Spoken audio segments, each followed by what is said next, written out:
Hi! In front of me is HTC Desire 22 Pro, and today I would like to show you how you can connect it to a printer. First of all, you need to access Devices settings. After that, click on Connected Devices. Now you need to choose Connection Preferences over here and click on Printing. After that, you can click on Default Print Service right away or tap on Add Service and install the best one for you. I have HP printer, so I will go with HP one.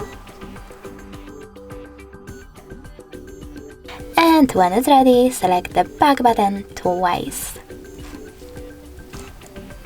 Over here, click on one of your services and tap on this switcher if it's not already on.